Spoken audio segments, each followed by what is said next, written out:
and the greater Hardwick community.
And the Patriots, though, are there any other teams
Montpelier-Roxbury Board of School Directors meeting at 6:32 on October 7th.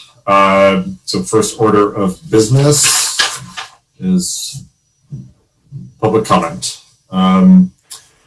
We have some members of the public either use the raise hand function if you understand how it works, and if you don't, basically if you hit the participant button, you can raise your hand, or if you don't understand how it works, just make yourself visible and raise your hand physically. Okay, looks like we have two, Meredith Warner and Nissa. So let's start with Meredith. Please announce yourself to the camera so people at home know who you are, and also so it's on the record. Thanks. Hi, my name is Meredith Warner. I'm a community member and one of the members of the Just Schools Initiative. I'm here speaking on that group's behalf this evening. I first want to just say thank you to the board for all the work you've been doing, especially to the charge committee for hearing public comment, for all the work you've been putting in. We really appreciate it. We have a little bit of feedback and then a couple of questions we'd hope to hear about tonight. We first want to appreciate the commitment to the composition of the committee being 50% plus representation from BIPOC, LGBTQA+, and representatives of disability justice. And we'd just like to offer that we can help to achieve that goal, and we could be a resource to you on that. We'd also like to see that same goal applied to the survey of stakeholders, and really stress that students, caregivers, and community members be included in the survey of stakeholders, because their perspective is really essential to gleaning a full understanding of the impact. We recommend the charge also include the exploration and reporting of data or lack of data on SRO arrests, referrals to community justice center, or other interventions, including complaints against the SRO. The reporting should look at broader exclusionary discipline practices, and all data should be broken down by race and disability status. And then finally, I just have a couple of questions that drill a little deeper into the creation of the committee itself. So what will the process for selecting the committee members look like? Is there going to be an application process for students and community members?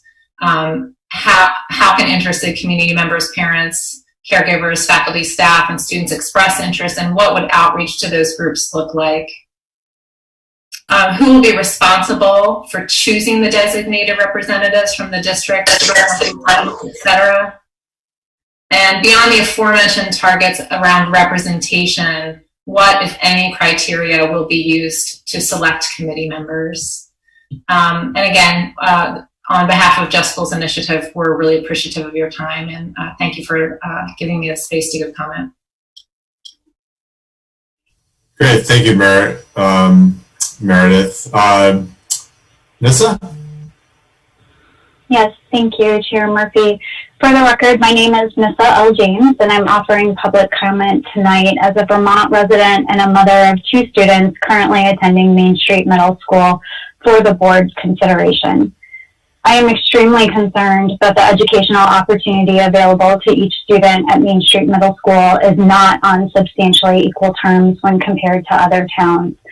Specifically, the April to June lack of educational opportunities, the 1:10 p.m. dismissal time, which limits academic activities from September until now, and the inability for Main Street Middle School students to access remote educational offerings for students attending in person at Main Street Middle School is furthering the inequities that existed previously. This is clearly compounded by the fact that Vermont's number of instruction days comprising the school year already falls behind the majority of other states. In response to the announcement that schools could move to step 3 the week of September 22nd, many districts communicated the process of reviewing local data and reviewing teacher feedback and implementing step 3 plans, of which normal school start and end time can be a component.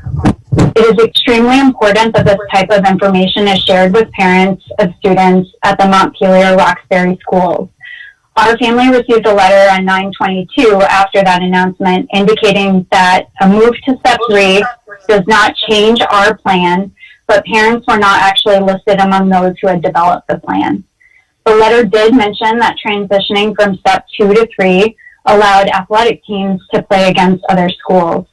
With regard to risk for exposure, I am perplexed why a normal school start and end time would not be implemented if the decision was being made to allow athletic teams to play against other schools. So my request for the board is to add a specific agenda item to these meetings for discussion of the COVID-19 response enacted by the Montpelier-Roxbury schools. Thank you. Thank you, Nissa. I think that concludes public comment. That was all the raised hands. Last call. Other board members, let me know if you're seeing the screenshot. I'm not. Okay. Thank you much. Now we are on to onto the consent agenda. Do I have a motion to approve the consent agenda? Jim, before the consent agenda, because it's kind of like public comment, I just wanted to say that I'm going to be resigning from the school board, and my last meeting will be the first meeting in November. So there'll be a vacancy on the board just while we have members of the public here, might be heard more widely. Just wanted to share that news and share it with my fellow board members, and I'll be sorry to leave the work, but I feel like I've reached a point where I can't devote the time that I need to be a responsible board member. So sorry to interrupt the agenda, but I wanted to say that. Thank you, Bridget. I'm understanding of the news, but also saddened. It's been wonderful serving with you over how many years? 4 or 5? Six. But I cannot express enough what a wonderful colleague you've been on the board, and also how much work and great work you've done for the school board. The district is in much better shape since you came on the board, and you have been a big part of that. I think you've really done a great job of directing the board and directing the school through some changes, both the Roxbury Village or the Roxbury merger, the change in administration, a lot of other changes along the way, and you have been razor sharp and definitely the hardest working board member that I've experienced since I've been on. So I completely understand. I will be very sad to move forward without you, but also you're well due the rest, and we thank you profusely for all you've done over the years. The district has benefited greatly, and I think we all, the whole community, owes you a big gratitude of thanks. So thank you. Thank you. I appreciate that. That's very kind. It has been an incredible team to work with for all these years, and I also just want to say that I'm happy to talk to anyone interested in serving on the board. Really encourage people. It's a great opportunity. Feel free to email me, and I'm happy to talk to anyone who's interested and has questions. And thanks, everybody. No, thank you, Bridget. Do you want to make the honorary motion to approve the consent agenda? And I move that we approve the consent agenda with the additions circulated by Anna. Do you have a second? Second. I'll second. Any discussion? Jill? Aye. Andrew? Aye. Ryan? Aye. Aniket? Aye. Emma? Bridget, Aye. Jerry, Hi. and Ryan, who I'm not. Did I call you Ryan? Aye again. Okay. I think I've got everyone. You're all mixed in with the crowd. I'm on here too. Sorry. Oh, Mara, your phone number. Sorry. And Mara. Okay. Aye. Okay. Thank you. So now, grab the protocol. It's not on a board discussion. We just wanted to talk briefly about protocols over board communication. I had Libby send this around just because there's a lot of new board members. We've obviously had some, we've had some issues where there's been a lot of community feedback. So I just want to kind of go over, the basics of communication. I'll just do it very quickly, and then if there's any questions, let me know. I think the biggest overview is we want to keep things as much as possible, filtered through the particularly requests of the administration, filtered through Libby, and directed to the administration. And then obviously, if there's not a satisfactory answer that can come from the administration, then the board will take it up. But I think our biggest job is to listen to what's being said. Try to direct the person to the correct person in the administration. So if someone comes up with an issue about UES, try to direct them to Ryan, or MSMS. Say, have you talked to Katie? And if they have, and they've had an unsatisfactory conversation, then ask them if they've talked to Libby. And if ultimately they've talked to everyone, tell them to come to public comment or to write the board. And, there are some things that we may be able to put on the agenda, but, try to direct them first to the administration, because that's oftentimes the easiest place to get an answer. And you'll find that some community members will come to you as a board member, and you're the first person they've talked to, but they know you. You're their neighbor. Your job is first to redirect them to the person in administration who can address the problem. If it's another place you can direct them, you also direct them to me. Again, if they've gone through the particularly the administrative ranks, put it on my radar. I can talk to Libby and see what the story is. If she's had a conversation, if they've had a conversation with, so it's a UAS issue, conversation with Ryan, a conversation with Libby. Libby and I meet regularly. We can discuss it, and if it's something that needs to go to the board, I can take it to the board, and obviously, check back with me, see how that conversation went. Keep in constant communication, and if it's something that the board needs to take up, we can do that. But that's kind of the last channel. Another thing. Try not to directly, you're in a tricky position as a board member. If you have a direct issue, go to Libby or me. Don't go to the administrator,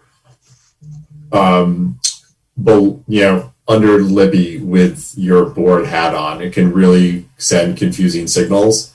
You may think you're doing it rather innocently, but if you go to say Ryan or Katie or Beth and say, boy, it would be really great if UES did this differently, or if MSMS did this differently. You're in a weird position of kind of being part of their boss's boss. So they may interpret that as a directive.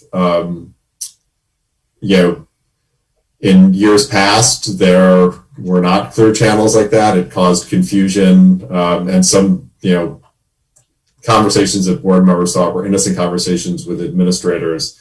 Again, it caused some confusion and some, misinterpretation that created, I think, some unnecessary, just some unnecessary issues. That if you have a clear chain of go to Libby, Libby will help direct you.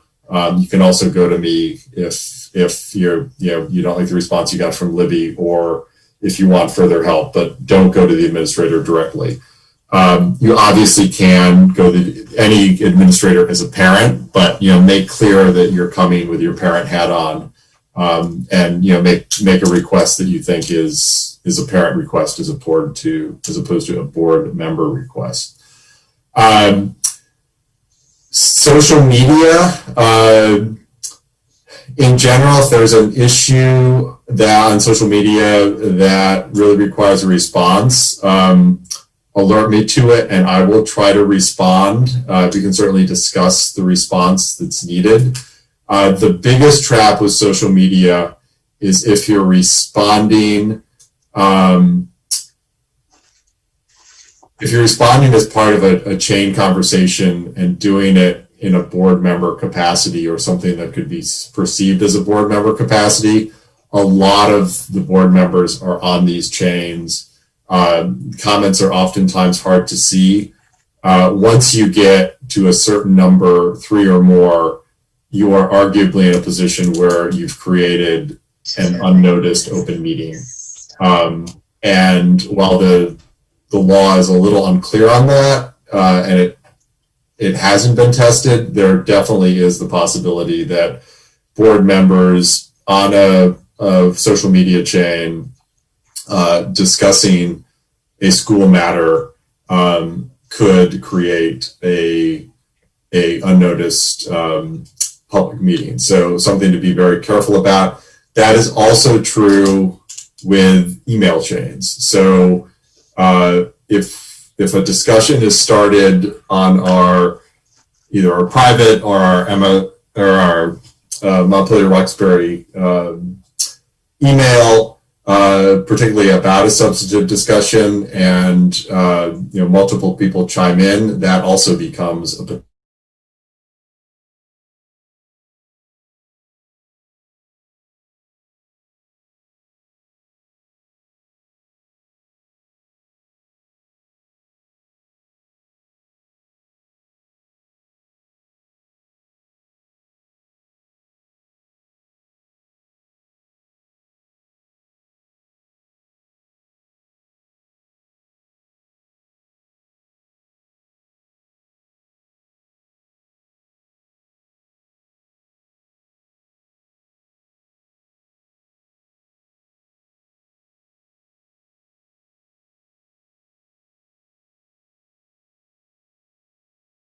where people get on the chain, there's an open meeting violation that likely occurs.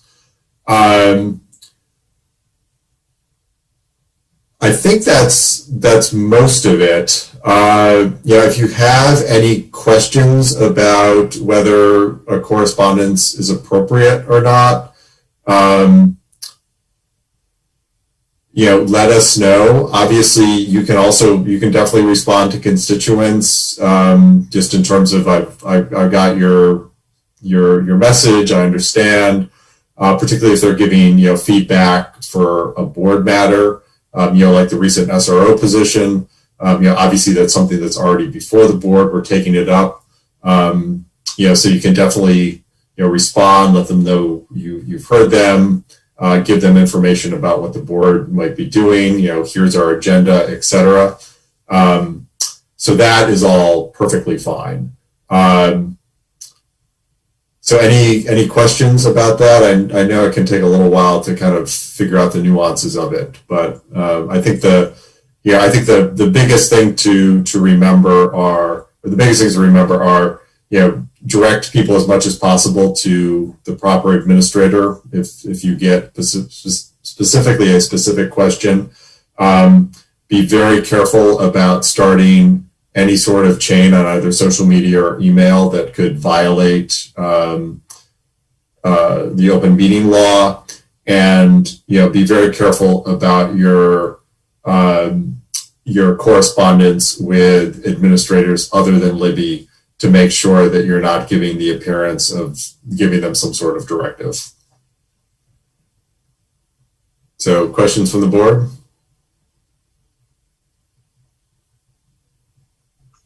Jim, I have a quick question. Yep.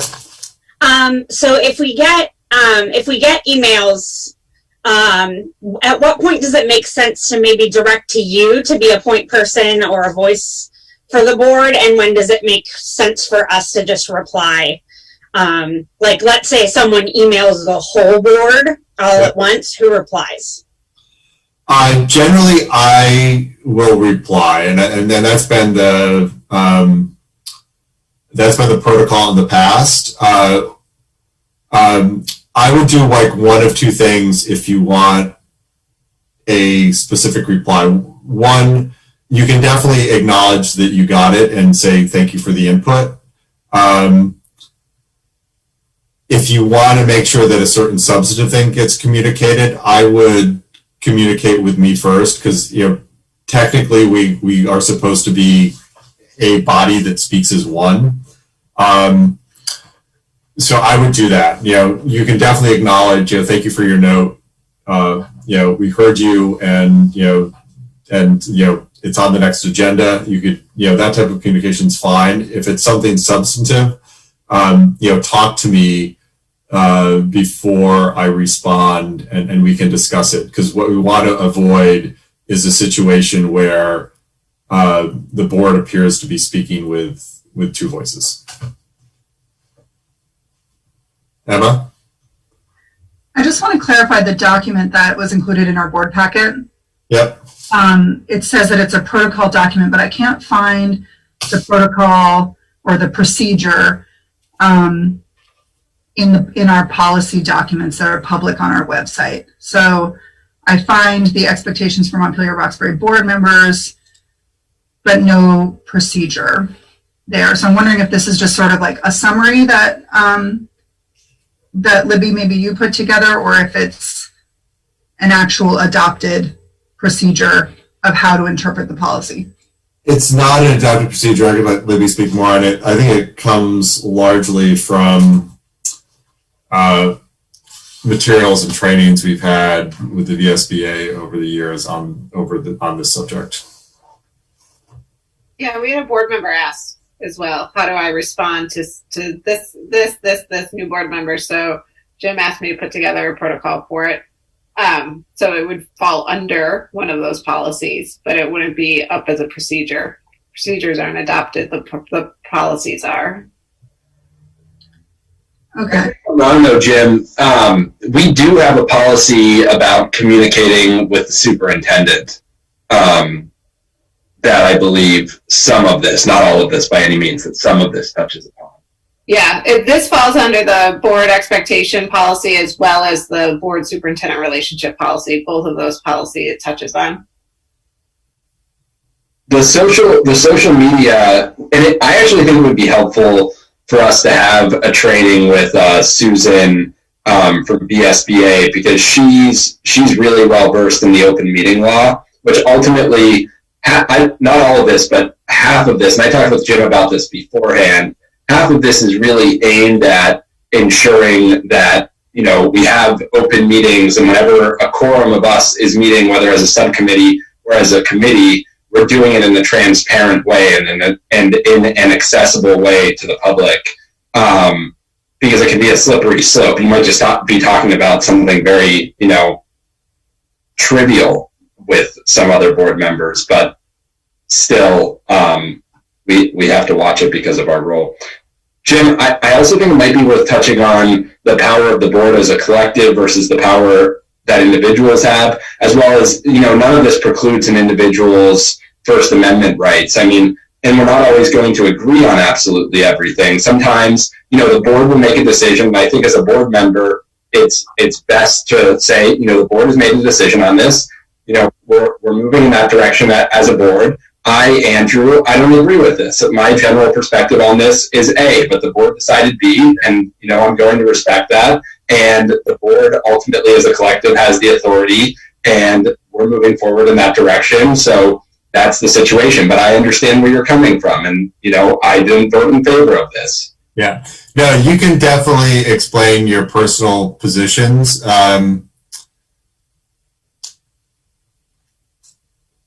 Yeah, but at the end of the day, it's supposed to be one board that speaks with one voice. So if you're articulating, a different position, I think you have to be very clear that you're doing that as an individual and not on behalf of the board. It might not hurt, since we're talking about all this communication process again, to maybe reconfirm the norm that the board has operated with regarding the superintendent's executive assistant. We've historically interacted with what is Anna's position now a little bit differently. We might ask for a warning, or we might ask for a specific document or something kind of directly from the superintendent's assistant. It seems like the relationship there is a little bit different than a normal administrator. And as I understand, I think everybody has been comfortable with that so far, but I just want to get that out there again too, as we're discussing all of these relationships and how we're working together. Yeah, thanks for saying that, Ryan. I do. Anna does play a different role for the board in terms of warnings and things like that. So I think it's appropriate for you not to use me as a mediator when you're asking for a warning for a policy committee, for instance. But feel free to CC me on that as well, because Anna actually knows more about that than I do. So, so she would be the appropriate person to talk to for warnings and things like that. Yep. There's another example that came up recently in our policy committee that made me think about, when I read the actual policy, it didn't seem like anything that we were planning to do would be in breach of that policy. But then when I read the board protocol document that is included in the board packet today, it seems to signal otherwise.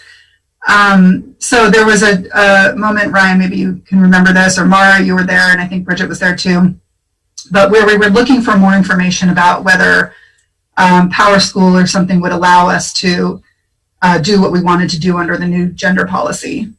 And one of us said, oh, I'll give Ryan a call, or I'll give, one of the principals a call. And so, but that communication should go through Libby.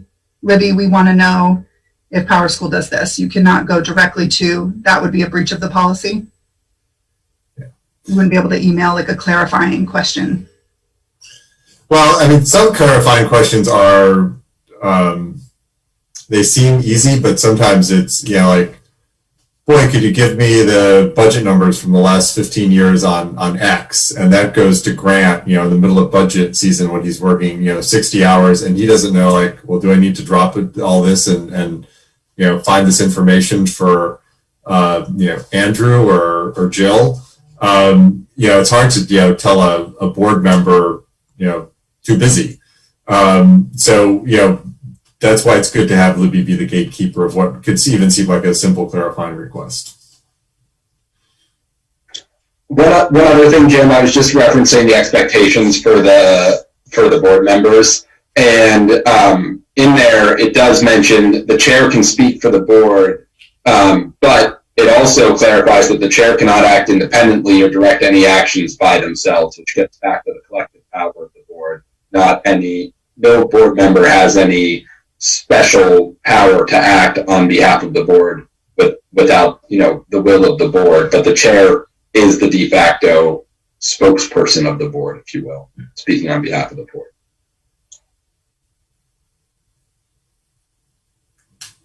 Yep.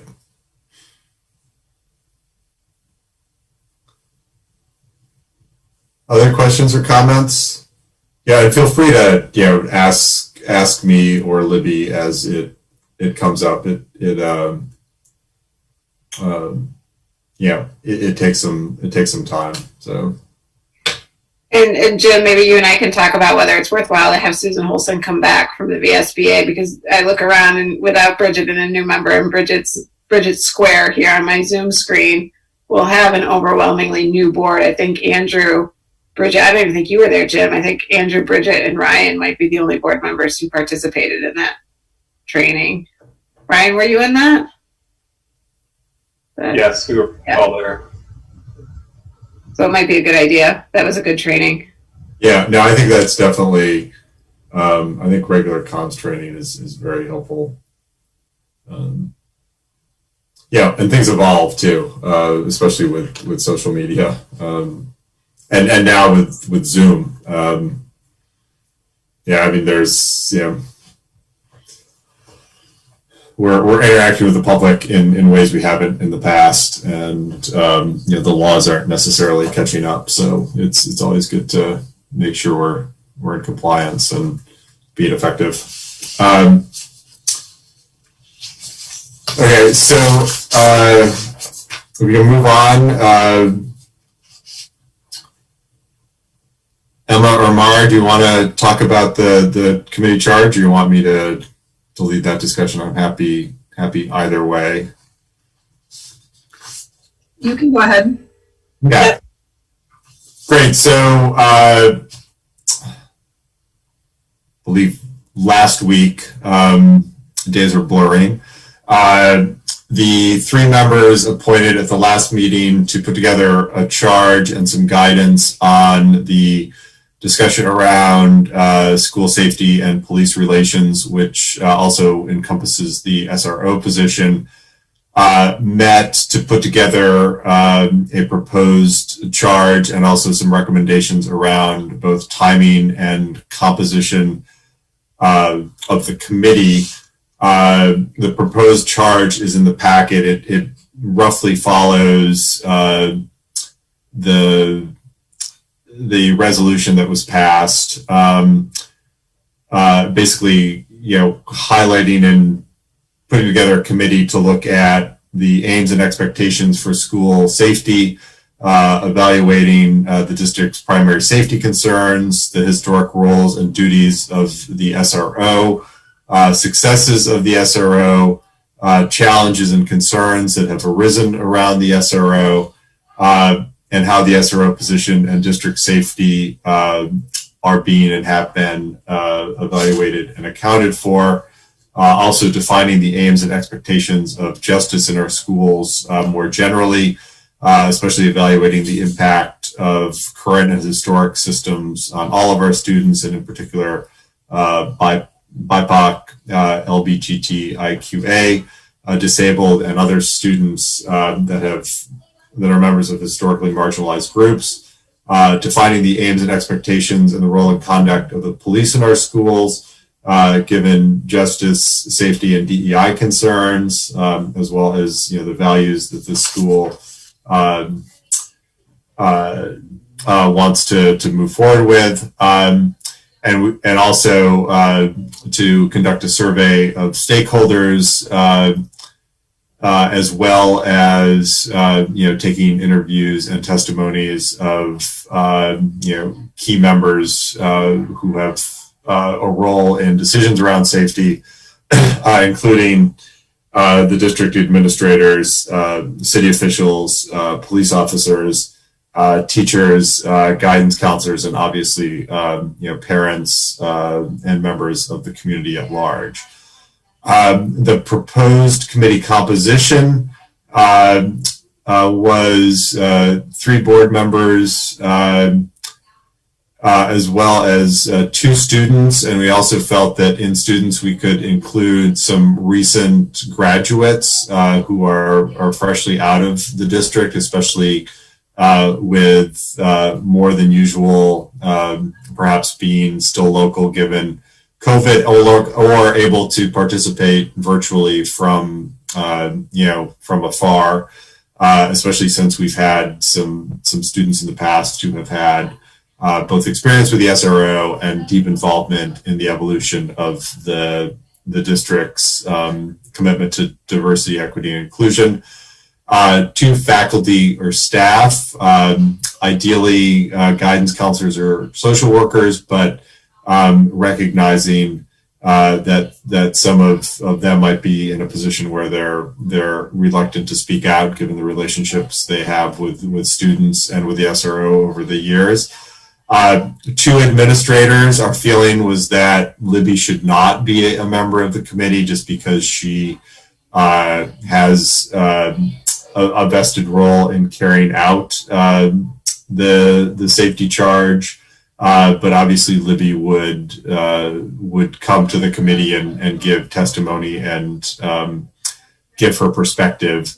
3 community members, 3 board members who would likely be the 3 board members already assigned to this, 1 member of the city council, and 1 member of the police department who we felt should not be either the SRO or the police chief, but obviously we would want to hear from the chief and potentially the current SRO or former SRO. Efforts would be made to make the committee as diverse as possible and to get as many voices of historically marginalized groups. And efforts would also be made to represent both the communities in our district as well as all 4 schools. The board can discuss a way to recruit members to the committee, assuming that they accept the proposed composition. But, one way we've done in the past is to open it up to the public and have interested members write letters, short letters of interest to either the board chair or the board as a whole, and then come back and pick from those interested members. For the proposed committee timeline, we kind of thought about having a staggered timeline, given that we feel there's a couple decisions to be made. Given the budget timeline, there's an immediate decision or a relatively immediate decision about what to do with the SRO position from a budgetary and other perspective that we need to make in time for passing the budget. So we would need a recommendation by December, so that way Libby and Grant can accommodate that in the budget that they put forward and that we approve in January. But we also felt that was just a piece of the conversation and a piece of what this committee should be charged to do. And also that doing the work of putting together a really broader report that looks more holistically at safety in our schools and in our district, through a diversity, equity, and inclusion lens was not something we could do justice to by December. So we set a timeline of a broader report and recommendations for that by March. So Mara and Emma in particular, anything I missed that you'd want to add?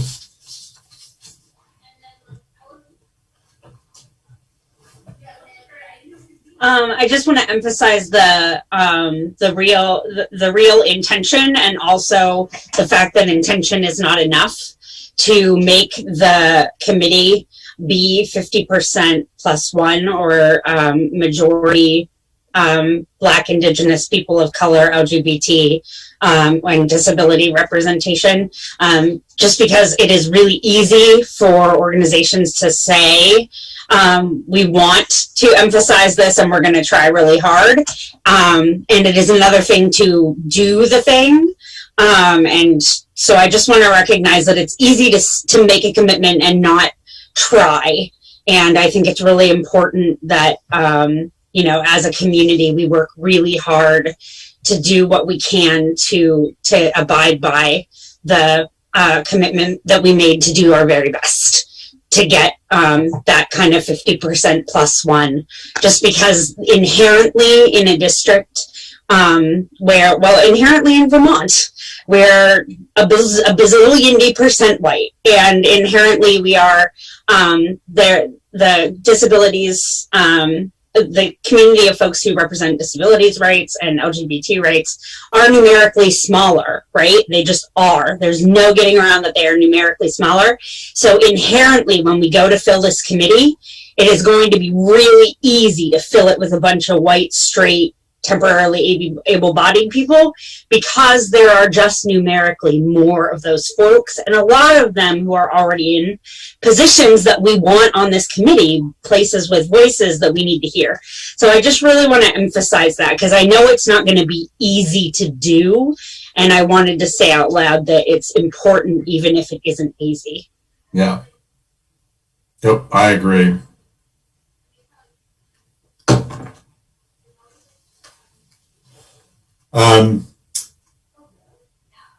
Any other general comments, and then we can discuss the charge and the composition, and then I think we need action approving the charge and the composition and the timeline, and then we can start soliciting members. Jim, I have some questions, but I don't know if now is the right time or if Emma has something that she wants to add. I don't know how you want to do this. Yep. Emma, if you have anything to add, go ahead. And then also, I'm wondering in terms of procedure, should we have someone move and then discuss and amend the charge, or should we just have a general discussion first? We probably should have someone move to approve the charge and composition, and then we can discuss any amendments and then vote on an amended charge if we have an amended charge. Does that make sense? Yeah, I am particularly interested in what other board members think of the composition in particular, because a lot of discussion went into how do we make this balanced? How do we make the composition balanced? And, you know, depending on the way that you look at it, if you consider people to have a bias walking in, if you're a school official, do you have a bias walking in? If you're a city official, do you have a bias walking in? You know, and I'm sure everybody has their own biases, but a lot of discussion went into that. And so I'm eager to hear the thoughts of other board members on that. So I don't know if that discussion, like Andrew said, should it happen now or should it happen after a motion is made?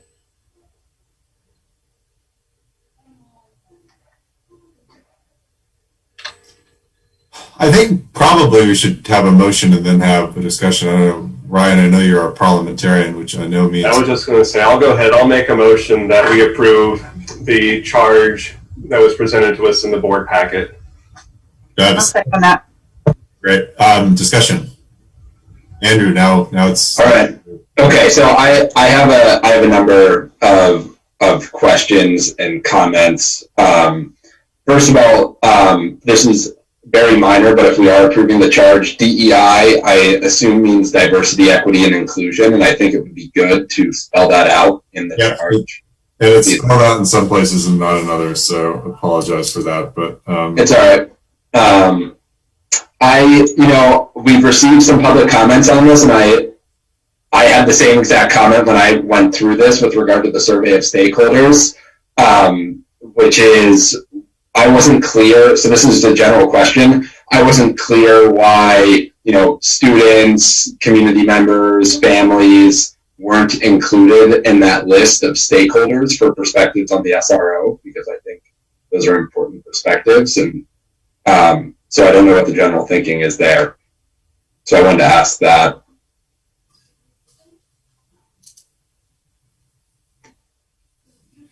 I think we can definitely add them. I think the list was not,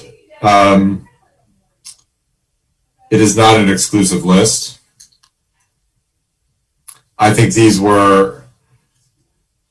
part of the idea, and it certainly can be expanded, is that that the committee itself would have representatives of those stakeholder groups in the public, and that the people we listed are the people who are involved in the administration of safety in our schools, but will not be directly involved in the committee, other than there will be representatives, but there's going to be some key people that we did not want directly involved in the committee, like Libby, like the chief, like Bill Fraser, people who are at high level and, decision makers, but people who we feel need to inform the committee about, what the day-to-day challenges are about their jobs and how,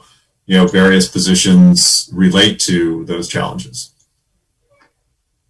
But obviously, I think it would be easy to include those other groups as well, because we certainly did not mean to exclude them. I think we should include it in the language there, if and maybe we can say, but not limited to, something like that. Also, under the aims and expectations, I realized I jumped over one of my other comments. We have the well-being of all the district's students and staff. I'm wondering, and this is a general question, it is students and staff, but it's not just students and staff, I believe. We are talking about families that the police sometimes works with as well through our schools, I believe. And when we're talking about the aims and expectations of school safety and justice, I do wonder if it should be something like students, staff, and families, but I don't know, maybe that's expanding this too much. I understand scope creep, but it's just something that I thought about there. I don't know if you guys have any thoughts about that.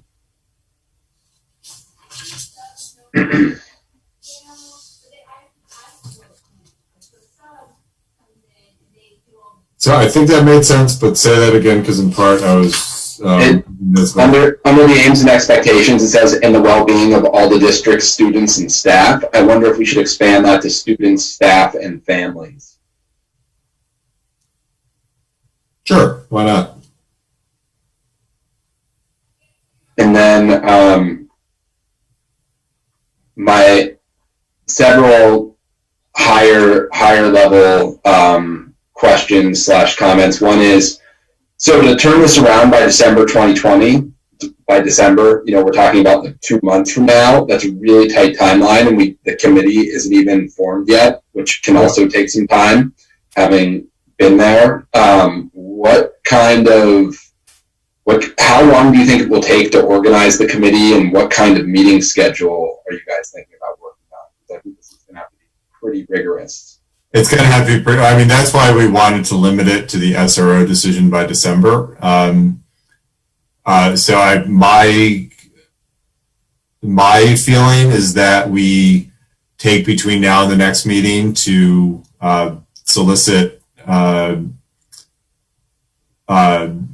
applicants, that we open up the period till the next meeting, and then at the next meeting we go over our list of applicants, and the board, being guided by the desire to have this be as diverse a committee as possible, and as representative a committee as possible, choose from the applicants we have, and then we set a schedule where hopefully we can have, perhaps a meeting in late October, maybe a meeting in November, where the focus is very much on the SRO position and what that entails, and how another alternative might line up for next year, and then have a recommendation come to the board by sometime, probably that first or second meeting in December. But you're right, not only is it a tight time frame, there's the holidays, etc., but I think we can get guidance on the SRO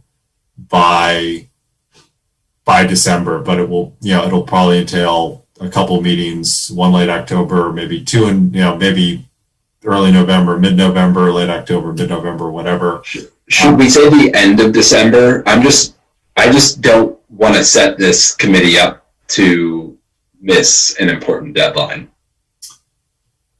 But I also understand time is of the essence. So what does it say right now? It just says by December. That can be the end of December.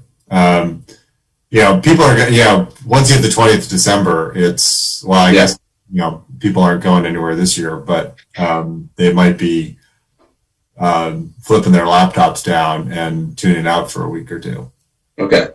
I agree with Andrew, though. Like, a lot of people might read that just semantically as by December. Yeah. Right. That was my concern.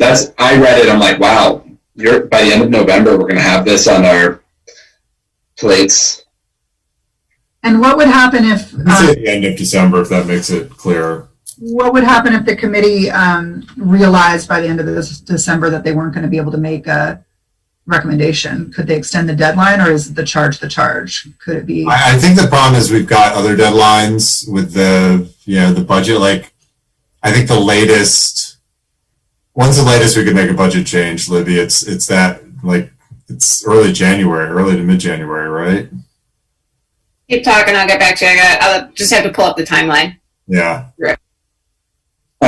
So my last two thoughts on this, but I really appreciate all the work you've done. I think that this is an important issue, which is why I thought so much about this, and I read it several times. Do you think that this committee might benefit from a committee chair to kind of organize things? There's no committee chair here. Well, we do have the facilitation option, which is something else we need to discuss. Right. That's right. Yeah. So the process is okay. So I'll table that, or do we want to talk about that now? I think it's worthwhile, because as we were having this conversation talking about the representation of the groups and the membership, as it's listed here, we'd have a 14-person committee doing a lot of work in a short amount of time. It is going to be tricky to get that group together, their schedules to align to make this happen. Yeah. So I think it is worthwhile pointing that out, that if there is a chance to facilitate or to have it a little more structured, it would be worthwhile, because we are talking about a big committee from a lot of different populations trying to make this happen. Yeah, and that's the next thing I think we need to discuss is facilitation. So we actually have till January 20th on the budget. So we could, I think we should put in the charge end of December, and if we feel we need a week or two, it's better to have that in our back pocket and extend it, and the board could extend it rather than giving us till the deadline, because people always take till the deadline. It's just human nature. So in light of that, though, in light of the timeline, and I know we're jumping a little, but having a facilitator, and we can pay for it. I know the city has offered to pay for part of it. If there's discomfort with that, we can pay for the whole thing. I'm not sure this, given the scheduling challenges of a 14-member board, given the need to, think between meetings, synthesize notes, etc., make sure the next meeting is a smooth transition from the meeting that just happened. That's going to be a tough charge without someone tasked to it.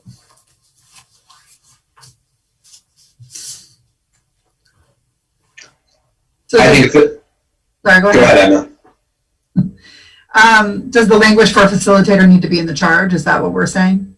I think we could just do a separate motion authorizing the district to hire. I'm assuming it would be Susan and Keisha. And I also, on that issue, I do think we should be the one paying for it. We've had some emails and some different concerns that have been raised about conflicts of interest, and the city has a financial stake in this. And ultimately, this is a community issue without a doubt. And, taxpayer dollars go to pay the police department. The city council makes decisions about taxpayer dollars, as do we. Ultimately, taxpayers, Montpelier residents make decisions about how those resources are used after the city council and after the school board put those budgets, which are reflections of our values, to the community. But that being said, this really is about school safety, and it really is about police involvement in our schools, and it's about school justice. And for the price tag, as I understand it, I just think to avoid any of those situations, it's not meant to disrespect the city in any way whatsoever. We need to collaborate with the city on this, as we do with the community. But I personally think having that level of independence would be helpful. Yeah, I agree. I mean, I really appreciate the city's offer, and it was generous of them. But I think for to ensure that this is, fully a district venture. We should be the ones paying for the facilitator. Related to that, the issue also came up in emails to board members about the potential of having the city council member and the Montpelier Police Department member be non-voting members of the committee to protect from any conflict of interest. What do people think about that? So that was the last thing I wanted to ask about, actually, and then I'll shut up. But this committee, as I understand it, as I read this charge, does not have any power to make any decisions about this. This committee is making a recommendation to the board, which has the discretion. And the board, we're the elected representatives for the community, empowered to make these decisions. So I definitely appreciated those concerns, and I do appreciate those concerns. But, and I do think that there are going to be a number of interested parties on this committee. That, working for the auditor's office, for example, if you have a bias in one direction or another, you have to report those types of things. This is not an audit, right? This is a community committee that is meant to represent a range of interests to address some major community issues that we want to move forward with. So to that extent, to the fact that this committee doesn't actually have any decision-making power, I'm not certain how much of a risk there is. But that's just my 2 cents. I'm curious to hear what other board members have to say. I'm not sure this is even a committee that might vote. I think the recommendation might be the majority of the committee felt this way, concerns the other way were expressed by committee member X, who stated this. Here's what here's what we learned from the testimony. So I think the report's going to be kind of more in a narrative form than by 12-2 we decided to do X, and then there could be like a consensus recommendation with here are some dissenting opinions. So I'm not sure we even really empower the committee to vote. They just have to put together a report that reflects the views of the committee, the varying views of the members, and kind of the overall consensus recommendation. Great point. Yeah, for what it's what, excuse me, for what it's what, that's how I saw the report coming from the committee that would help the board member make that decision. So the committee, the facilitator would, facilitate the meetings and then capture supposedly what the discussion has been and what the different viewpoints are, and the report will contain that, which will help us make that decision when the time comes. So to have the opinions and recommendations from one or multiple members of that committee.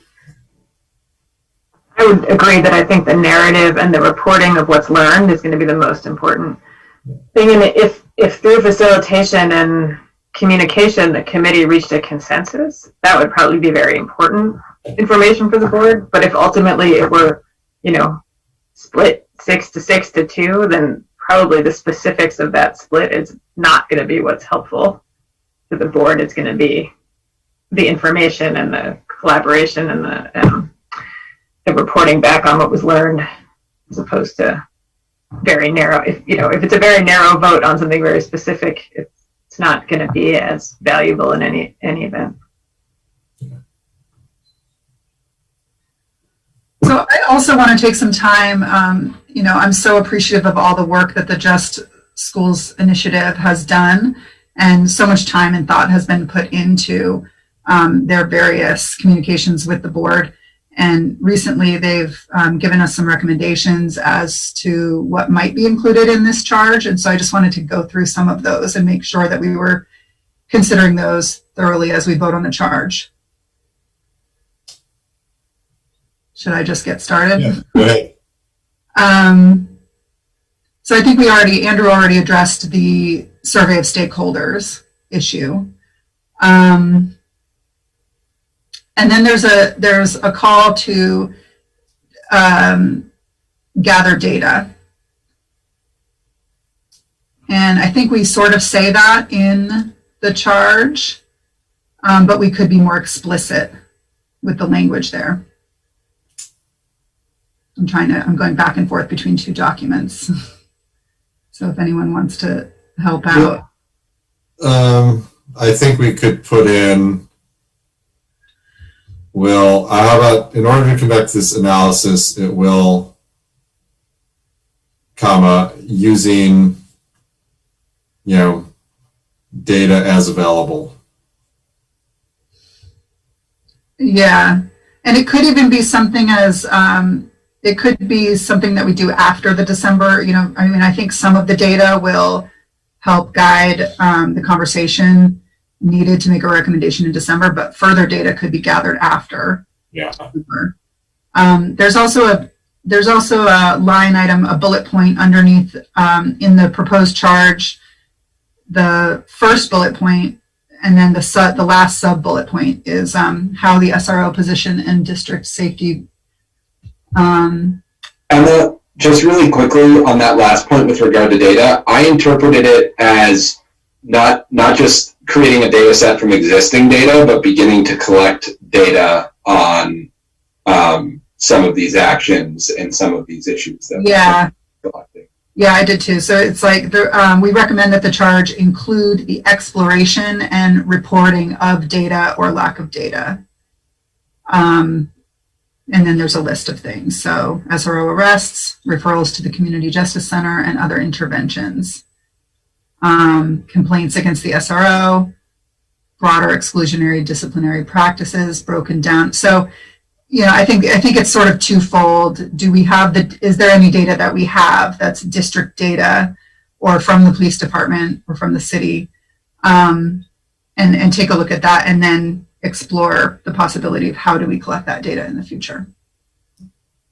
Some of that data is not public, right? If children are involved in the criminal justice system, it's not a public data source. Our N size is also too small. Yeah. Right. That's another issue. Yeah, so we're going to have legal limitations on what we can look at. And that's like just honestly.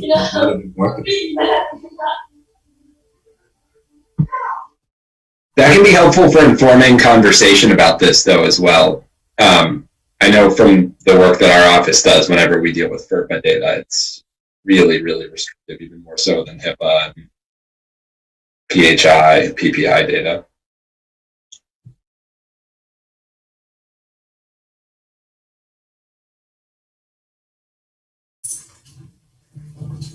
So there's a list of questions that I just want to make sure that they were answered. It seems like most of them were, what will the process be for selecting committee members? And we talked about putting out a public call, and people would be sending in a letter of interest to apply to be on the committee. Yeah, I think that's the best way to do it. I think we can, hopefully put some info on our website and maybe have Libby send out an announcement and have the principal send out an announcement too, asking for, interested parents and community members to submit a letter, and it can go to me. Probably having it go to me is the cleanest. Just give me them, one email, and then I can forward them along to the board as I get them.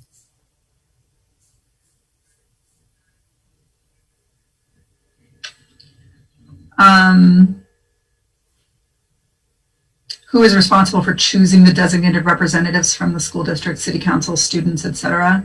The board.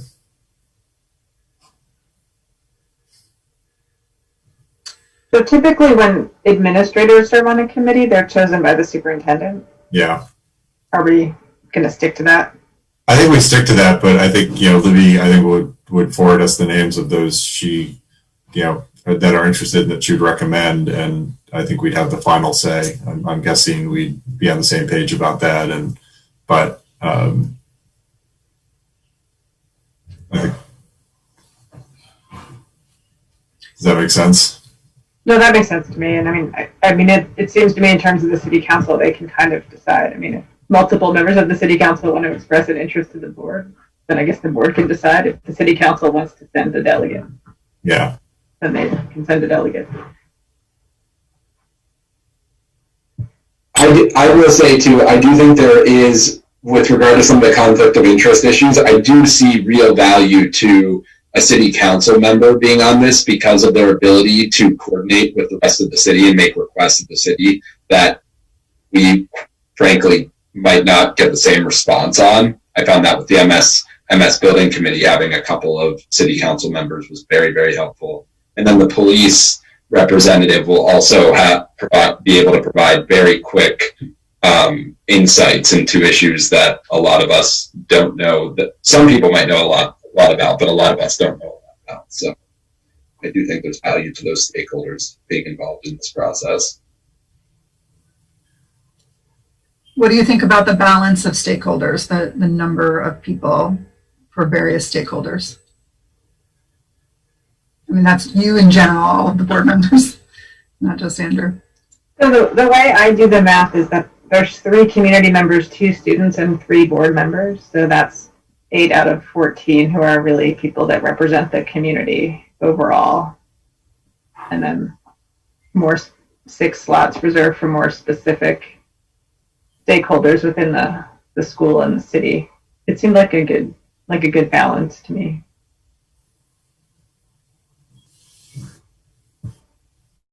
I agree that I think board members represent the community. I wonder if that will be the perception of the public or if they will be seen as school officials. You know, it's a fine line, you know, what hat you're wearing.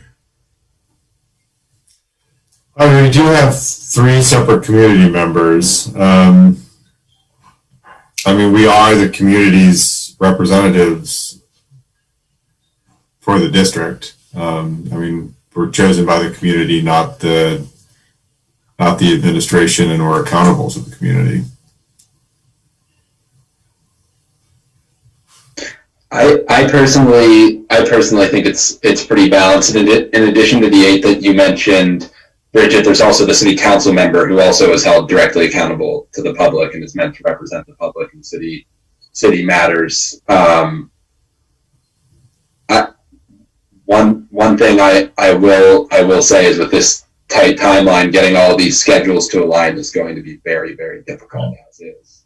So, yeah, 14-member committee is that's big.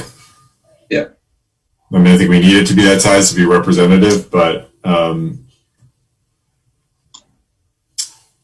it's a big committee.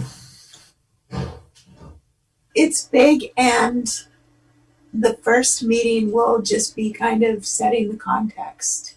Yeah. So you kind of lose the first meeting just laying out the background, the directions, the structure.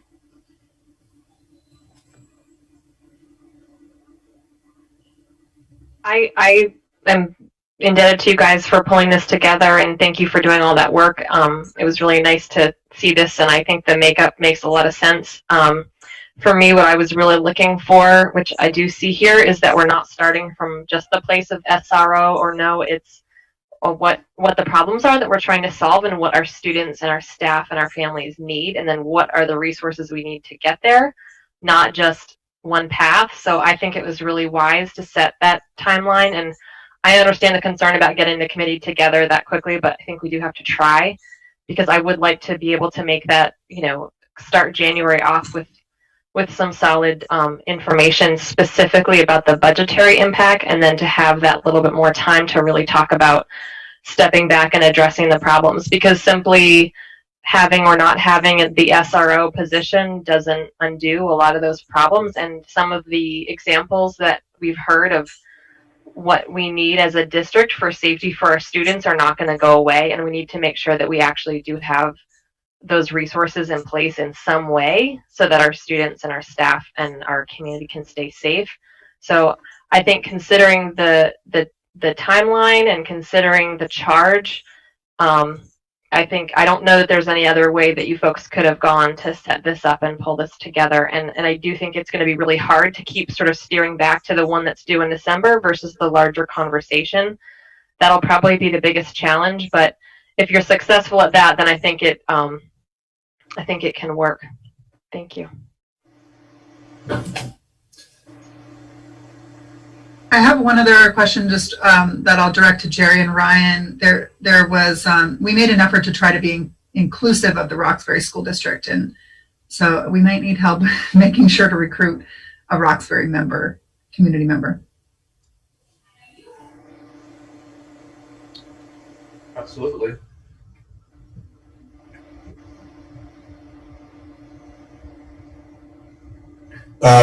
Maybe a question. I'm pretty sure that the charge does, in general, cover the question. But for me, one of the important things that's kind of come to the surface through all these discussions is there really is a lot of fuzzy area between the district and the police department in terms of contract and salaries and budgets. And I would really hope that when the report comes out in either the December or March report, we have not a recommendation, but we do have a bit of an answer on what would be the best way to structure an SRO or a similar position if that were to be the case. And so we don't end up in the same murky area that we are right now. So I'm pretty sure it would be covered in the general terms of the charge, but I just want to state that to make sure that it might not have been overlooked. No, I think it definitely was considered. It can be put in more specifically. Just a line about including formalizing the relationship between the district and the city police department. It does, though, say define aims and expectations of the role and conduct. But yeah, I understand what you're saying, Ryan. You'd like to see something a little more formalized have it be more established, whatever that relationship is between the police department and the district. Is that what you're saying? I am, yes. If the district were to continue to have an SRO position, I think it does make a lot of sense for us to be able, as representatives of the community, to tell the community this is the board's control over the position, or it's not. How the administrators react to not how they react, but the oversight that the administrators have versus the police department, just so that we're clear on how the relationship is established. How about this? My sense is that charge is in there, and if there is a recommendation to continue with the SRO or to continue with some other formalized relationship, that would probably be a recommendation of the committee to the board, that it be formalized in an MOU. Should we leave that to what the decision of the committee is? Or if the committee comes back and says, we feel that, an SRO or a police liaison that's different from the SRO be established, and we feel that needs to be formalized along these 4 principles in an MOU, rather than a charge for it to come up with an MOU, because it might decide that the best relationship is that the district treats the city PD treats the district like it would treat any other entity in the city. I think it does make sense because it will depend on what the recommendation ends up being. But yeah, I think it is probably covered in general in the charge as written, but I just want to raise that question.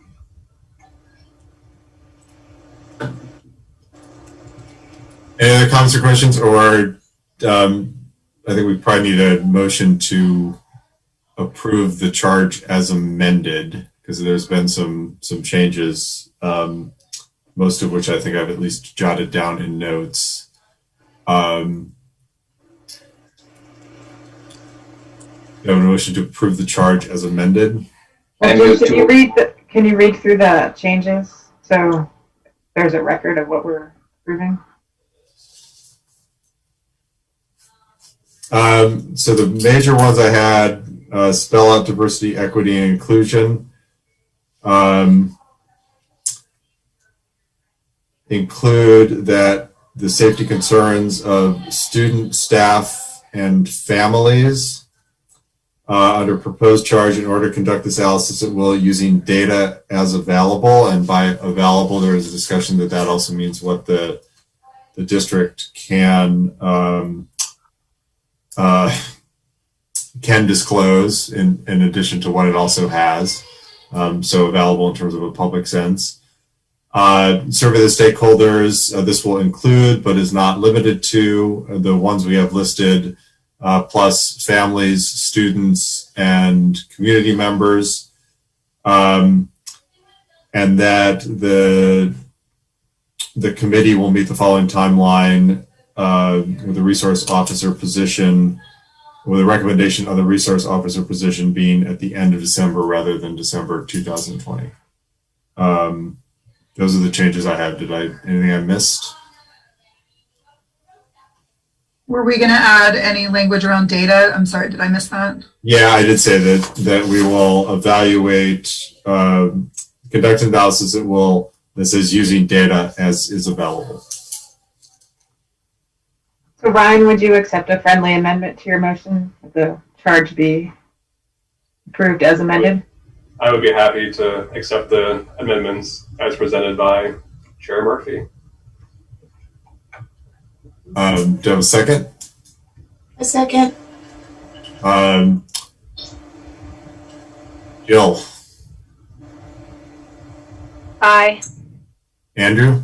Aye. Ryan. Aye. Aniket. Aye. Emma. Aye. Bridget. Aye. Gary. Aye. Mara. Aye. And I believe that's everyone. And then I think the second piece is to approve the district hiring of facilitators to facilitate the committee. Jim, do we also need to appoint board members to this committee as well, or is that? Let's just do it all next week when we have everyone. I think it's likely to be the same three, but let's just let's appoint the committee all as one when we get applicants next week. Sounds good. I would move that the board hire facilitators to chair and facilitate, not to chair, but to facilitate this committee. Do you have a second? I second it. Any discussion? Yeah, really briefly, Libby, does that come out of fund balance? Because we're not budgeted for that. I first check what the board's budget is because you have a budget as well. So and you don't use it all usually. Okay. So I check what that is first, and then yes, the rest of it would come out of fund balance. Okay. And we're talking about an amount of roughly $4,800. Yes. Thank you. Any other discussion? Jill? Aye. Andrew? Aye. Ryan? Aye. Aniket? Aye. Emma? Aye. Bridget? Aye. Gary? Aye. Mara? Aye.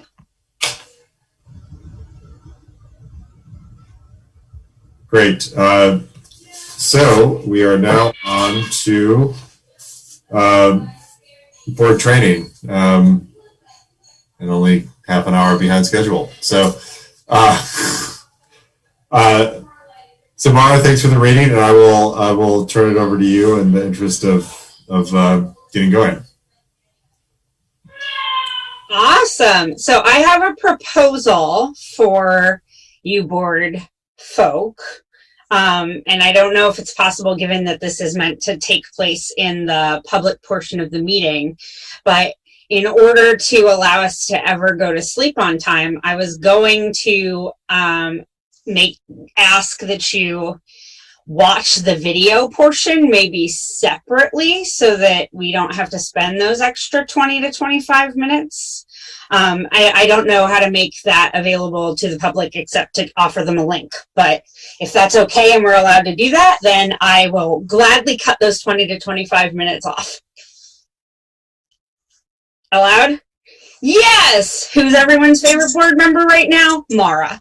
Okay. So, what I want to do is we're going to discuss the work that Tema Okun did on trying to describe white supremacy culture in organizations. Now, one of the things that the video was going to do was it was going to kind of break down what is systemic racism, what is white supremacy culture. Sometimes when we use these words, people freak out a little bit, right? Like they sound like big, heavy, scary words, and they contain words like racism and white supremacy in them, which automatically make people think like Ku Klux Klan, right? Levels of that's what we're talking about.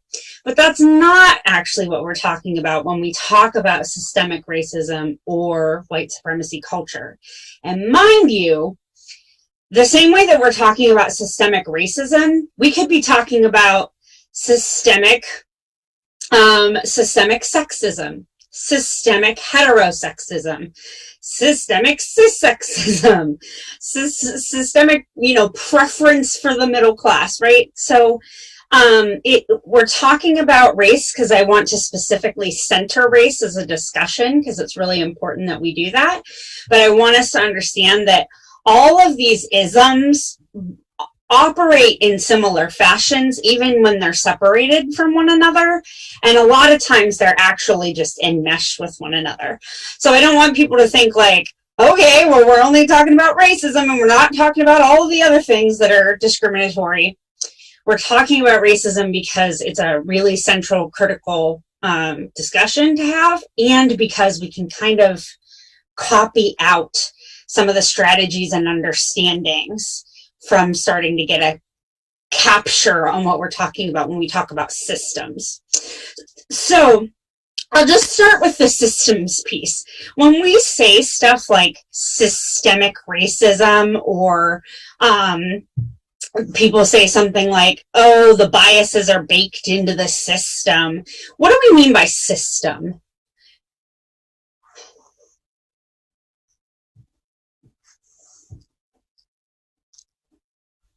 I'm guessing that's not rhetorical. No, it's not. Because you want some answers there. Mm. I'd say it's everything that's around us. Every processy place that we have cohabitate in. Absolutely. That's really actually a really awesome description, Libby. Thank you. So the systems, when we talk about it, sometimes you'll hear people say things like, that's a cultural construct, right? That's not real. It's a cultural construct. We, as human beings, created the world in which we live. It shifts all the time, but we create the reality in which we live. So we decided what the rules were going to be as we moved into animal husbandry, right? We decided what the rules were going to be as we moved into agricultural sustainability, right? Humans over time have decided how they were going to be with one another and how they were going to operate together. Who had the right to do what thing in what place. And sometimes those systems are really formalized, like we discuss the rules and we agree to them. And sometimes the systems are actually more along the lines of what you think of as culture, right? The unspoken norms that we teach to one another, even when they aren't officially rules on how we're supposed to act.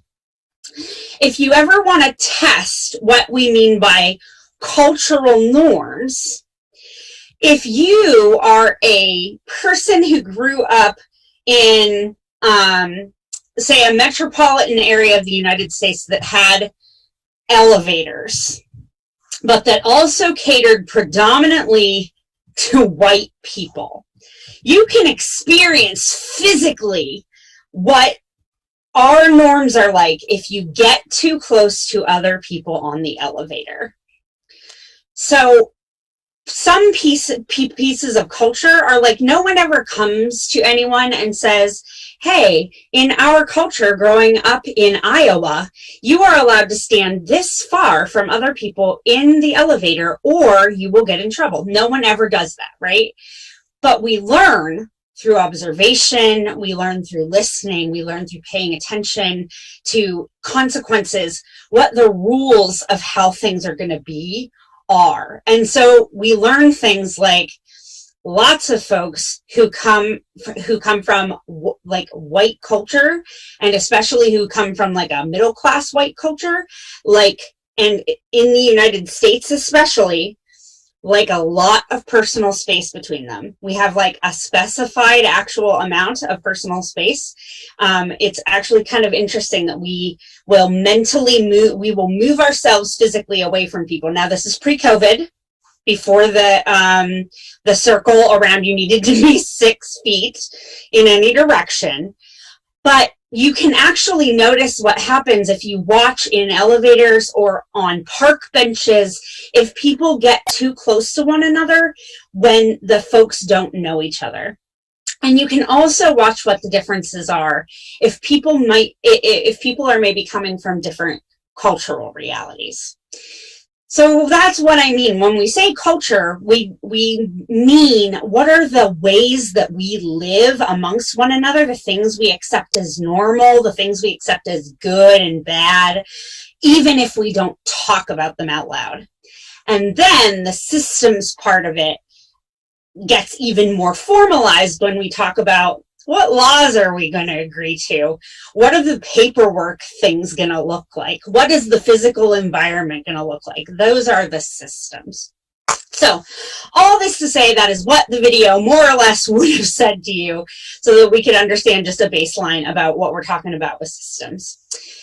That said, the whole concept that Tema Okun gets at in her work around white supremacy culture is that there are elements of culture in the United States and around the world that are shaped by the culture that has dominant power. And when we're talking in racial terms, that means white people. And that is coming from a history of, colonialism around the world. It's not an inherent way, obviously, that humans had to be.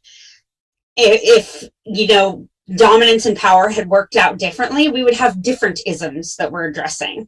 But the United States comes as a result specifically of European domination of this space, this land, the people on it, all of the things, the cultures, the understandings, the objects, all of the things that were here were overtaken, sometimes eliminated, sometimes erased, and those things were replaced with white ways of doing things.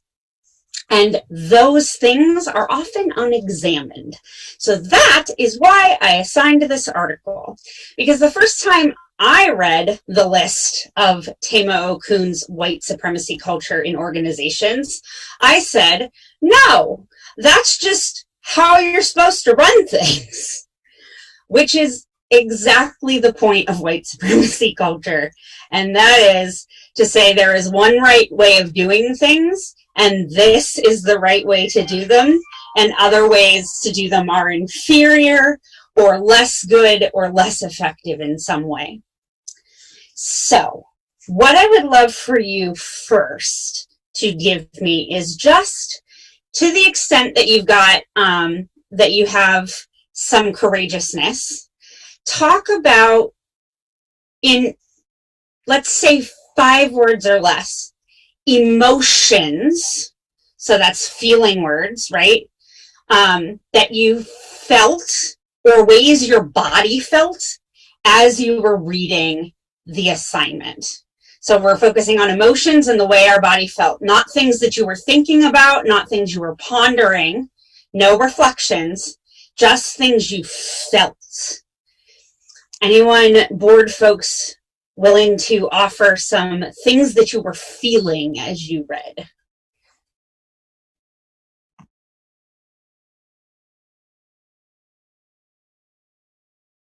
I can start. Do you want me to start? The brave superintendent. I felt disappointed because it doesn't have the answers in there for me. Disappointment. What are some other feelings people had?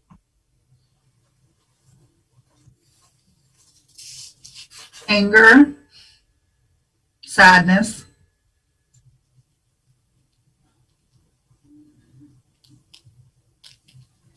I thought of examples Okay. throughout my life, and like I was like, oh yeah, that. I see that manifest itself. I see this concept manifest itself in the workplace, like with perfectionists in certain workplaces. You felt some recognition. Yeah. I definitely felt recognition too. I also felt a sense of change and generational change as much as diversity. Yeah, a sense of change is good. We're really going to focus hard on the emotions part here. And let me tell you exactly why we're doing that, because good pedagogy explains to you how your brain is working so that you can learn it better in the future. We are working on the emotions part because one critical part of white supremacy culture, of white culture in general, is not discussing feelings, not couching things in terms of feelings, and often not even being able to identify one's own feelings. So we are literally undoing white supremacy as we do this exercise right this second, focusing on, a lot of the culture that I grew up with tells me to think about this first, but that it's going to be a little bit weird if I just tell all these people what my feelings are. If you're getting the sense that something I'm asking you feels a little bit weird or a little bit awkward, that is probably an indicator that that's a dominant culture piece at work that we're going to do some work to get through. So I really appreciate this. Did anyone notice any body sensations, things you felt in your body as we were doing this? As you were doing this reading?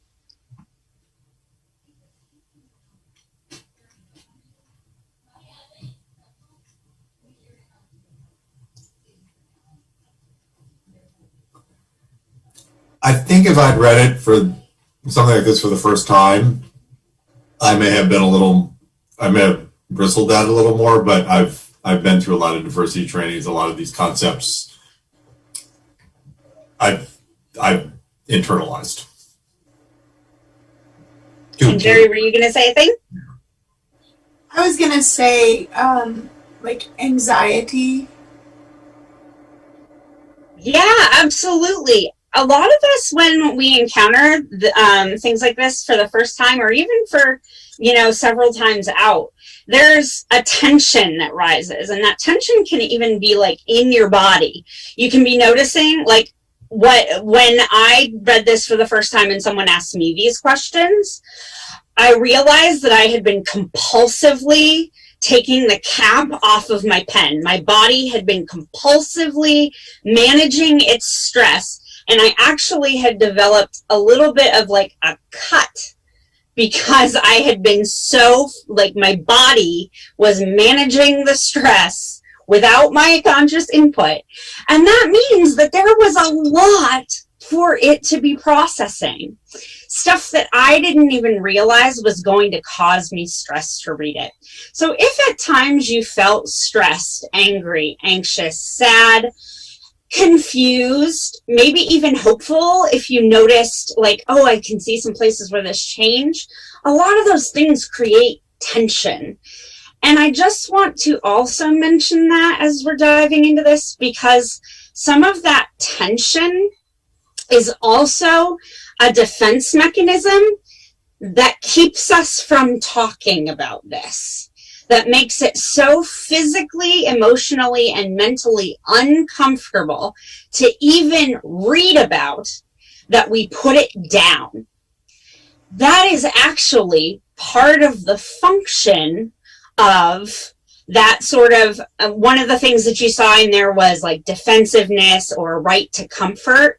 Those things are actually part of the culture that serve to protect the culture from changing. So just something for us to notice, that if you felt anything along the lines of like, this really makes me uncomfortable, I don't really enjoy reading this, that is actually some of how the system keeps perpetuating.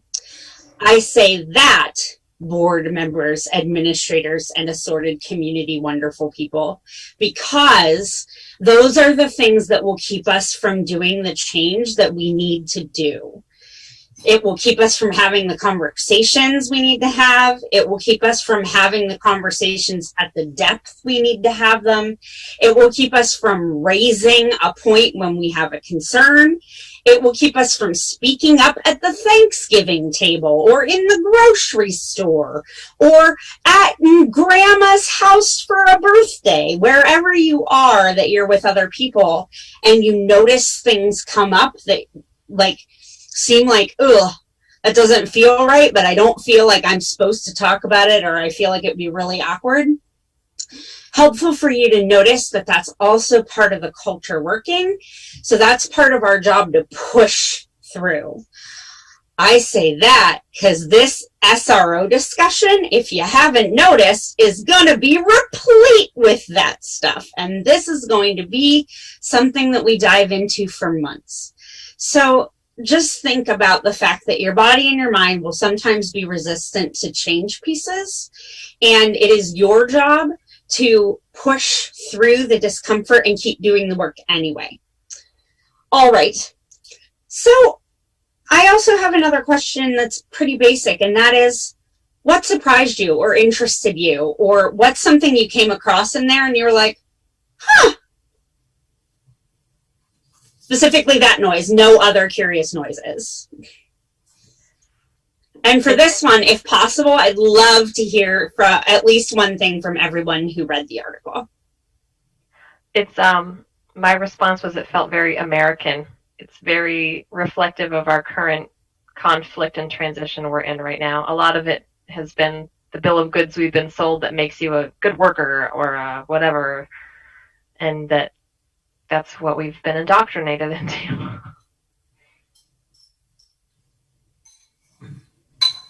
So I had a somewhat similar reaction, mainly because I came here when I was an adult. So getting into this culture from a completely different culture, to me, this is how things are. And so to be able to integrate, I have to pick up on these things and roll with it. So reading the article, it's like, oh, this is what I've been told, or, I've seen it. And that's not right, or that's the kind of reaction I had.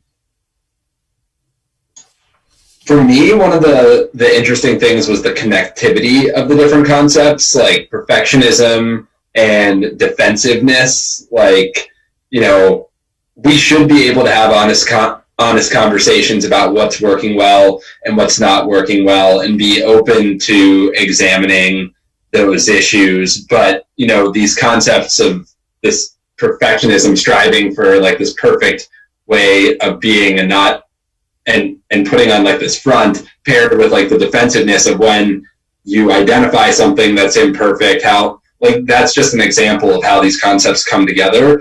And many of these concepts to me represented, obviously they're toxic elements of our culture, but they're huge barriers to progress in so many facets of our lives. And I like I said, I just saw so many examples as I'm reading through this. I like see so many examples in the workplace and so many examples in everyday life. But lots of good examples of people I could think of at the same time, of people trying to move beyond these ways of thinking, these structures. So yeah, no, I think it captured the culture we have, particularly in the workplace, is really rewards self-promotion, and I think has a bit of a zero-sum game approach to kind of power and influence. And I think it captured a lot of the unspoken things that we kind of think of as virtues that are really impediments. Ooh, I love that word. Think of as virtues. And I also don't want to imply that these things are inherently bad. Yeah. What they are things that we don't acknowledge all the time, but that often we do think of as a good worker is one who does a ton of work all the time, works overtime, produces, right? Good. Virtues. Ooh, I like that one. What else? I had the reaction on the piece about the worship of the written word, because that's pretty much what I do. Is right all the time. Anyway, so for that reason, it made me pause and stop and think about that. And then I also was thinking about the conversation we had in policy committee recently about how dense some of these policies that are supposed to be promoting equity, how they're written in such an incredibly dense and legalistic way. So anyway. I was struck by just how deeply entrenched and how many anecdotes and how relatable they were. And it just started to feel overwhelming really quickly. Because I tend to be like a solution-oriented person and I like to problem solve. And so when I start, the further and further I got into it, I'm like, this is so much. And I tend to try to like pick out little things and try to implement those things and work on, one or two goals at a time. But it definitely was a lot.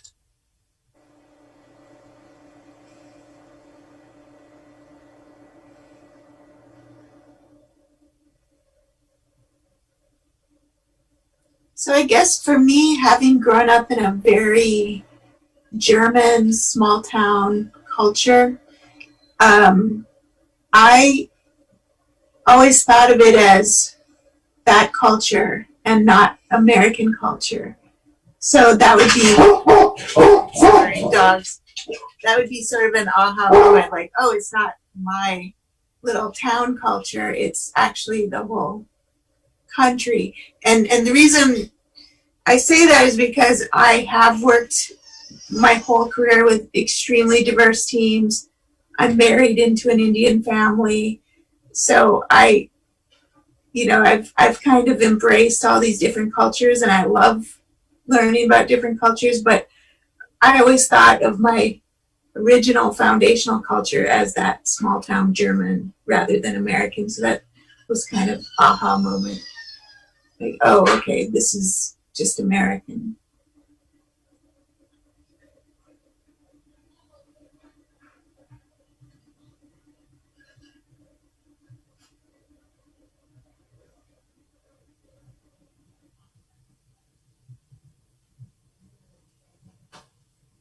Anyone else? Laura, I can share an apology with you. I actually wish I'd been. My assignment, Ryan. I unfortunately did not. To be honest, I would have rather spent my time doing this challenging work than what's been on my plate for the last week. But yeah, I apologize. I'm not going to be able to be a great part of the conversation this evening. That's totally okay, because sometimes there are limitations on what you're capable of, and thank you. So I want to just respond to a couple of the things that came up, and then we are, and I know this is going to sound kind of simultaneously relieving and frustrating, then we're going to be done for tonight. We're not actually going to do a lot with this, because I want you to spend some time really noticing. So I'm going to give homework, if you will. So one thing that I wanted to mention is we heard like good worker. And that really comes out when we look at our quantity over quality, our sense of urgency, how fast can you get things done, perfectionism, how close are you to perfect, and how much do you get it right all the time.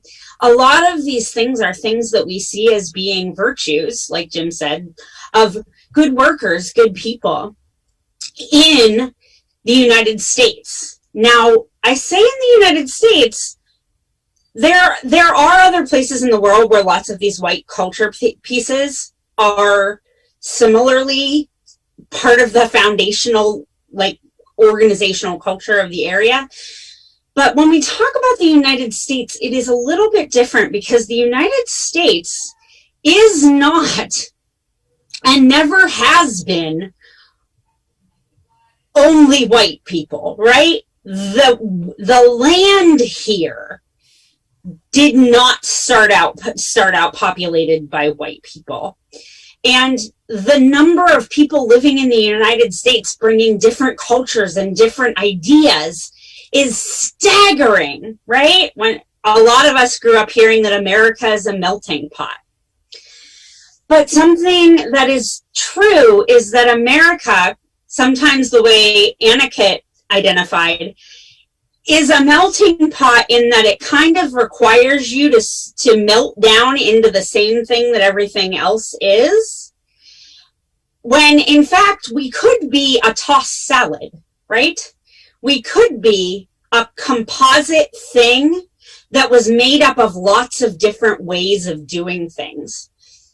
But a lot of what we do, especially in business culture and in education, is require people to be the same all the time and try to shape them into being this kind of good worker model, or to value the things that we value, like that sense of urgency, being on time, all of those things that sometimes you're even like, well, what would we even be? How could you even function if you didn't value being on time?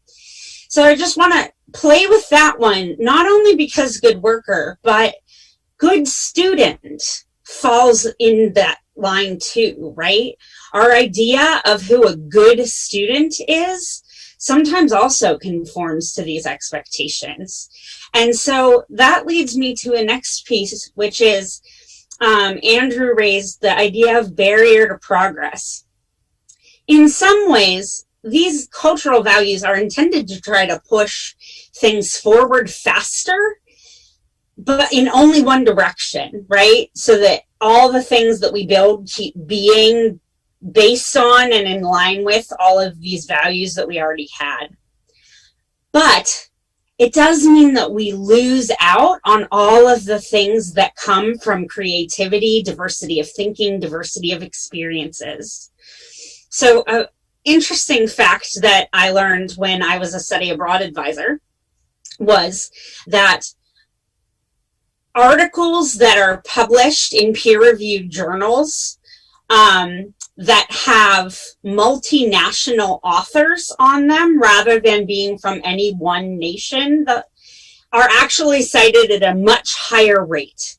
And they often produce better scholarship overall that gets used by more people than places that were one team from one country. So a team of only Americans, only Japanese people, only South African people often doesn't produce the same level of work that groups that have people coming from lots of different experience levels do. There are lots of examples of that. It's not just in academic paper writing, but it's a chance again for us to think, if our idea of what is good, if our idea of what is appropriate, if our idea even of what is lawful, and to bring in Bridget's point, like law is a way that we function. In some ways, we use law to try to create equality. And then what we have to have there as kind of like a backup is an understanding that no one way that we do things is going to result in the best possible outcome. Trying lots of different stuff, experimenting, breaking our own rules sometimes is much more likely to result in not only a culture where everybody can feel a little bit more comfortable and a little bit more like they can be themselves instead of having to change to be something else, but also means we get the benefits of people's authentic experiences and authentic perspectives. So that's also a thing that I think a lot about in the classroom and with learners. It's a lesson that we've had a really, really long, hard time grappling with when we think about things like access and ability. When it comes to thinking about what is learning, what is school, does an assistantship somewhere count? Does the tech center count? Because the answer once upon a time would have been no, right? So as we expand our idea of what it means to be learning and what it means to be a good learner and what it means to be a good worker and a good contributor to our community, it's gonna mean that we push on some of these pieces that we read here in this article. And another thing that I wanted to address real fast, that worship of the written word, gets at another thing that I want to make sure we go away from this particular talk with. And that is, just because something can be limiting or can be a barrier or can be operating in a way that is holding people back or doing damage of some kind doesn't mean that it doesn't also still have some functions that we may need. So worship of the written word, when we're talking about white supremacy culture, sometimes what we're saying is, well, if I can just write this document in a way that you can't understand it, I can always get my way. Or if I can just say that we never wrote it down and you didn't know that that was the rule, I get to do the thing I wanted to because I made up the rule about writing it down and the law says we had to write it down, right? But on the other side of that is stuff like, if you never write anything down, it becomes really easy to take advantage of people and say, no, we never said that. We never agreed on that. So I want us to understand that with these things, there's often a balance that can be achieved. We're not saying throw away all sense of time. We're not saying throw away your sense of what comfort is or throw away the written word. We're saying notice the patterns and notice the places where we hold them so rigidly that it could be blocking people out, but then also take the opportunity to notice what would happen if we let go of this completely? Who might be locked out then? So that's just a piece to keep thinking about in multi-directions. And I think, like I said, I'm going to send you the video, but what I'd really love for you to do, sort of going away from here, this won't be the only time you ever have this discussion, start trying to notice and maybe even take a few notes of places in your everyday life where you see this crop up.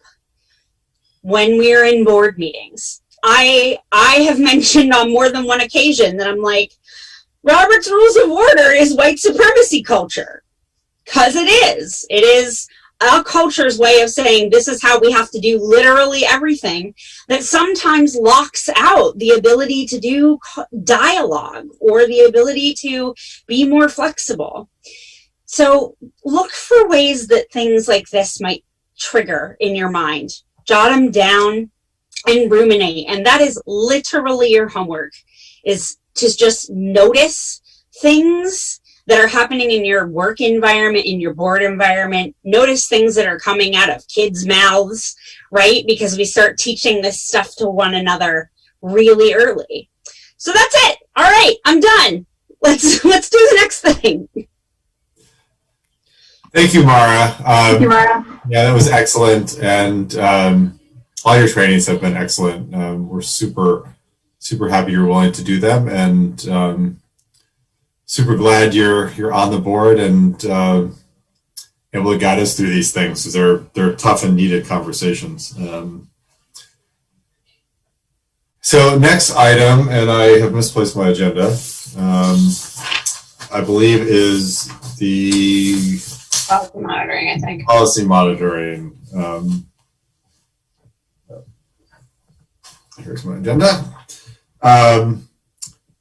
Fourth reading of the transgender and gender nonconforming students policy.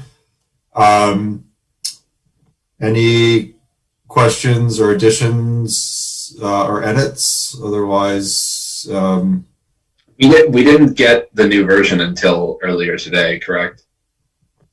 It's important to note that the new version would have had one word difference. Do we want to identify where that one word difference would be so that people could glance at it? It's toward the bottom where we talk about former or current students having the capacity to change records. And we just took out current because the rest of the document refers to how we're dealing with current students. And that paragraph specifically refers to if you're a former student and therefore you interact with the school differently than you would if you were a pupil, what does it look like for you? Does that sound like a good sum up, Emma, Bridget, Ryan? Thanks, Ryan. Yeah, that was the only difference. And maybe just to re-clarify, the policy that's in front of us right now was the same policy that we read 2 meetings ago. There's no changes actually made. They had been discussed and somehow got included in the draft that came out on Friday, but the one that's in front of us right now was the same policy that we read back in September.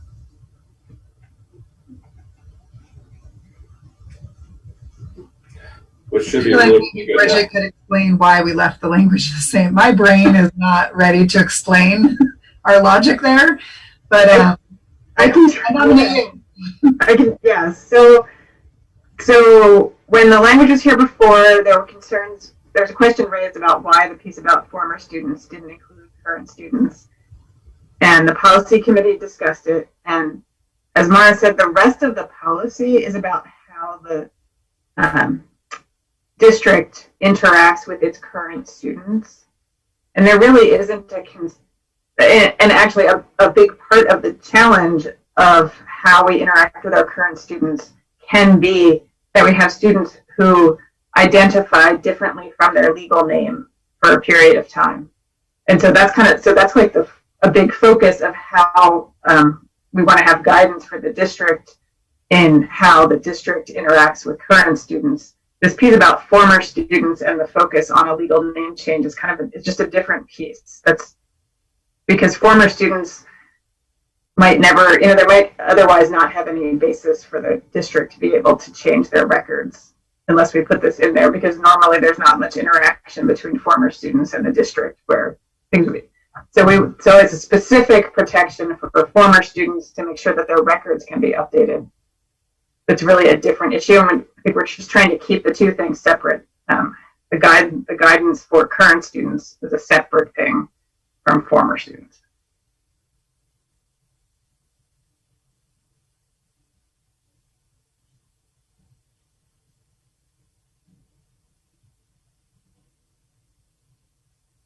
Good. Any questions, or can we consider it read? So is this ready for adoption next board meeting? I think it may be. Yay. Yeah. Sure. It's been a long journey, but I think we're almost. I think that means it can go on the consent agenda at the next meeting. Okay. Thank you, Bridget, because we probably asked you that anyway. Well, we'd ask Ryan, and then Ryan's Ryan. I got to figure it out. This has been a year-plus long effort, hasn't it? Yeah. Yeah. Thank you to the whole. Thank you, policy committee, for you arrived at a great place. Yeah, thank you. Yeah, it's been well crafted and well thought through. So finally, policy monitoring of student attendance and student freedom of expression in school-sponsored media. Do you have any questions or discussions about that? Otherwise, we can have a motion to approve the monitoring reports.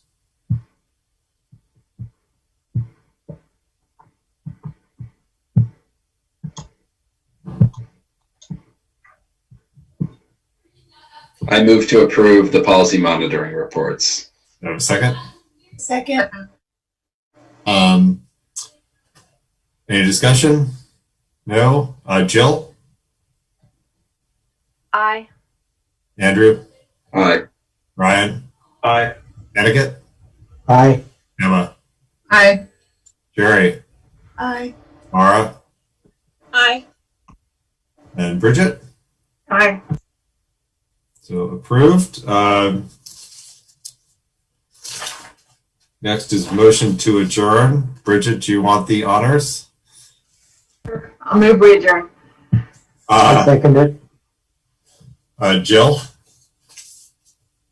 Aye. Andrew? Aye. Ryan? Aye. Etiquette? Aye. Emma? Aye. Jerry? Aye. Mara? You're welcome, and aye. And Bridget. Aye.